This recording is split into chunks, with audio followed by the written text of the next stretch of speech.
Hello दोस्तों, स्वागत है आपका हमारे यूट्यूब चैनल पर। दोस्तों, हम पढ़ेंगे रक्त परिसंचरण तंत्र। रक्त परिसंचरण तंत्र के बारे में हमने काफ़ी पढ़ लिया है। अब इससे आगे का हम आपको पढ़ाएंगे दोस्तों, जैसे कि ल्यूकोसाइट के बारे में। अब ल्यूकोसाइट को WBC ब्लड सेल्स भी कहा जाता है।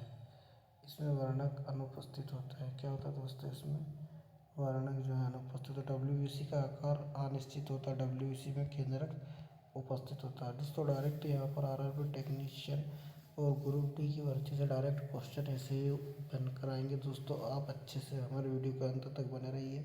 यह वीडियो आपको बहुत ही फायदेमंद होगा। दोस्तों, WBC का निर्माण सफ़ेद अस्थि में जंग होता है। WBC कार्य बिल्कुल अमीबा की तरह, किसकी तरह? अमीबा की तरह करती है। दोस्तों, अब हम WBC के प्रकार पढ़ेंगे। WBC कितने प्रकार के होते हैं? तो कणिका में और आकणिका में। WBC कितने प्रकार की होती है? दो प्रकार की, एक तो कणिका में, एक आकणिका में। कणिका में तीन प्रकार की होती है, एसोफिलस, ईसोफिलस, वेसोफिलस और न्यूट्रोफिलस। और इसमें क्या है? न्यूक्लियस किडनी की तरह दिखाई देता है। एसोफिलस में क्या है? Nucleus kidney. अब सबसे मेन क्वेश्चन यह आता है कि जो एसोफिलस का कार्य क्या है? एसोफिलस का कार्य है संक्रमण को रोकना।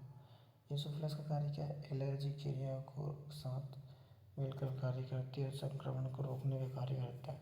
और वेसोफिलस नंबर में सबसे कम होता है। कितना? 0.5 से 1% होता है, सबसे कम होता है वेसोफिलस। वेसोफिलस कौन कौन सा प्रोटीन? हिस्टामिन और हिपेरिन नामक प्रोटीन का स्त्राव करते हैं। कौन से? वेसोफिलस। हिस्टामिन का कार्य रोग प्रतिरोधक क्षमता को बढ़ाना। हिस्टामिन का कार्य क्या है? अब क्वेश्चन आता है डायरेक्ट एग्जाम में, हिस्टामिन प्रोटीन का कार्य क्या है? तो रोग प्रतिरोधक क्षमता को बढ़ाना। हिपेरिन का कार्य क्या? रक्त का थक्का जमाना। हिपेरिन को बफर भी कहा जाता है। अब इसके आगे क्या पढ़ेंगे दोस्तों? न्यूक्लियस दिखाई देता है। न्यूक्लियस न्यूट्रोफिलस। न्यूट्रोफिलस में न्यूक्लियस दिखाई देता है। अब डायरेक्ट क्वेश्चन आता है, न्यूट्रोफिलस में न्यूक्लियस दिखाई दे, इन सभी WBC यहाँ पे दोस्त WBC में न्यूट्रोफिलस की मात्रा कितनी होती है? 60 से, मतलब सबसे अधिक इसी की होती है मात्रा। न्यूट्रोफिलस प्लस मोनोसाइट एक जैसा काम होता है। दोनों का एक जैसा काम होता है। किस किस का? न्यूट्रोफिलस और मोनोसाइट का। इसीलिए इसको क्या कहते हैं? फोगोसाइटिक सेल कहा जाता है। मोनोसाइट सेटोफोडिया भक्षण करते हैं। लिम्फोसाइट या दो प्रकार के होते हैं, बी लिम्फोसाइट, टी लिम्फोसाइट। यह रोग प्रतिरोधक क्षमता को दिखाता है। क्या? यह प्रतिरोधी अभिक्रिया को दिखाता है। WBC के बढ़ने से क्या हो जाता है? कैंसर।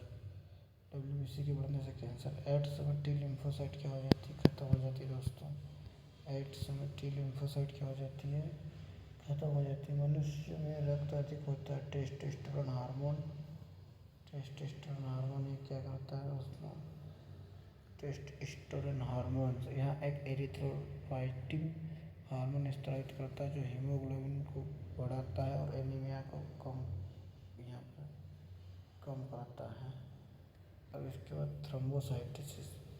प्लेटलेट की कमी से क्लॉटिंग नहीं होती। क्या होती है? प्लेटलेट की थ्रोम्बोसाइटोसिस। जो प्लेटलेट की कमी होती है तो रक्त का थक्का नहीं जमता। प्लेटलेट की अधिक को थ्रोम्बोसाइटोसिस कहते हैं। इसका आकार अनिश्चित और रक्त का थक्का जमाने को क्या कहते हैं? कोगुलेशन कहते हैं। रक्त का प्लेटलेट की मदद करता है रक्त का थक्का बनाने में कैल्शियम और विटामिन के और फाइब्रिनोजन। प्लेटलेट की मदद करता है रक्त का थक्का जमाने में कैल्शियम, विटामिन के और फाइब्रिनोजन प्रोटीन। ठीक है। रक्त का थक्का नहीं जमता हिपेरिन प्रोटीन के कारण। यहाँ लीवर में बनता है हिपेरिन प्रोटीन। हिपेरिन प्रोटीन के कारण क्या जमता है? रक्त का थक्का नहीं जमता है। इनका जो अनुपात है RBC WBC प्लेटलेट का 600 प्लस 40 प्लस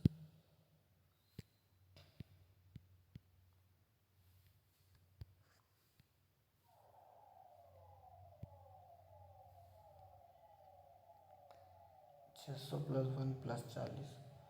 अब इसके बाद दोस्तों हम ब्लड के बारे में कल पढ़ेंगे। आज इतना ही है दोस्तों। आपको हमारा वीडियो कैसा लगा? यदि अच्छा लगा तो लाइक शेयर कमेंट ज़रूर करिए दोस्तों, और आपके दोस्तों के साथ शेयर ज़रूर करें। ऐसे ही हमें सपोर्ट करते रहिए दोस्तों। धन्यवाद, थैंक यू, जय हिंद, जय भारत।